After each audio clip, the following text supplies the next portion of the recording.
មុខម្ហូបមួយមុខនេះនៅតែពេញនិយមសម្រាប់បងប្អូនដែលជួបជុំគ្នាក្រុមគ្រួសារក៏អាចធ្វើញ៉ាំបានដែរព្រោះ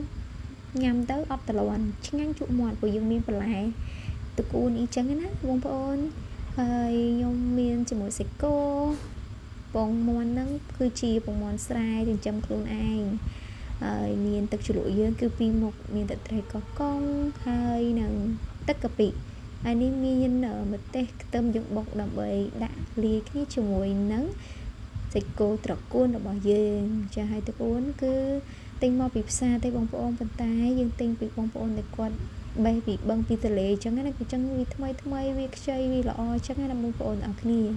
ហើយសម្រាប់សាច់គោដូចគ្នាយើងយកតំបន់ណាដែលវាផុយ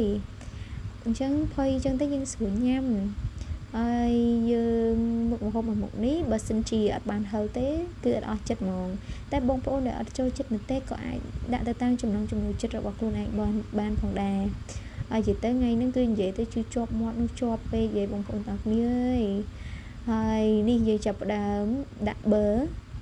អញ្ចឹងនៅក្នុងនោះបងប្អូនបើអត់មានប៊ឺទេអាចដាក់ខ្លាញ់ធម្មតាក៏បានដែរប៉ុន្តែបើយើងមានប៊ឺបន្ថែមនៅក្នុងនោះបន្ថែមទៀតគឺវាឈ្ងុយអញ្ចឹងណាបងប្អូនទាំងគ្នាដាក់ប៊ឺហើយយើងដាក់សាច់គោមកល្មមណាហើយសាច់គោនេះបងប្អូនដែលចូលចិត្តឆ្អិនគឺដាក់ឲ្យឆ្អិនបានប៉ុន្តែសម្រាប់ខ្ញុំគឺខ្ញុំចូលចិត្តឲ្យវានេះឲ្យឆ្អិនល្មមឲ្យទន់ណាបងប្អូនទាំងគ្នាបើឆ្អិនពេកសាច់វារឹងហ៎ហើយយើងក៏ដាក់ម្ទេសហើយនឹងខ្ទឹមដែលយើងបានបុកហ្នឹងដាក់ចូលមកនិយាយទៅបើដូចខ្ញុំប្រាប់បងប្អូនអញ្ចឹងណាបើសិនជាអត់បានហឹលទេគឺដូចជាអត់អស់ចិត្តហ្មងណាបងប្អូនទាំងគ្នាហឹលគឺឆ្ងាញ់មួយមុខនេះហើយបងប្អូនដែលអត់ចូលចិត្តហឹលមិនបាច់ធ្វើតាមនាងខ្ញុំដាក់ម្ទេសច្រើនអញ្ចឹងទេឈឺកាពះណាប៉ុន្តែខ្ញុំញ៉ាំដូចជាអត់អីដែរអញ្ចឹងចេះតែញ៉ាំទៅបងប្អូនព្រោះវាឆ្ងាញ់ហ៎ហើយតោះឥឡូវរៃរ៉ាប់ច្រើនហើយគឺយើងចាប់ផ្ដើមដាក់តកួនយើងខ្ចីលហកនឹងចូលមកអូយតកួននេះក៏ជាតិទៀតបងប្អូននិយាយទៅមួយមុខនេះគឺបើយើងថាឆ្ងាញ់នឹងសាច់វាម្យ៉ាងហើយប៉ុន្តែម្យ៉ាងទៀតបើបានតកួនកាន់តែច្រើនណាគឺជាតិហ្មងបងប្អូនតកួនខ្ចីល្អចេះជ្រលក់ជាមួយនឹងទឹកជ្រលក់របស់យើងមកតកួនទុនចឹងមកទឹកជ្រលក់ជូរអែមយើងកុំដាក់ប្រៃពេកយើងដាក់រៀងមកល្មមជ្រលក់ញ៉ាំបានយូរចឹងណាបងប្អូនអូយជាតិហ្មងហើយឥឡូវនេះគឺ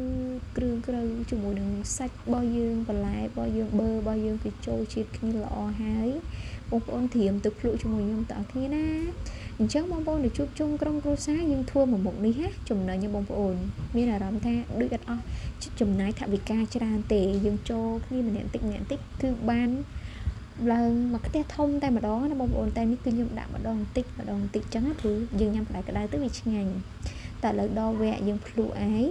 អញ្ចឹងដូចបងប្អូនឃើញអញ្ចឹងតកូនគឺខ្ញុំដាក់ឲ្យវាឆ្អិនសុពូនពេកនោះទេគឺដាក់ឲ្យមកសពបជាមួយនឹងសាច់របស់យើងណាអូបងប្អូនគ្រាន់តែបញ្ចូលស្រឡេងនេះឡើងចង់ចេញទឹកមាត់ទៀតហើយឃ្លានទៀតបងប្អូនអើយមេតិចពេលនោះគឺខ្ញុំធ្វើពេលមេឃភ្លៀងបងប្អូនតាគ្នាជាតិហ្មង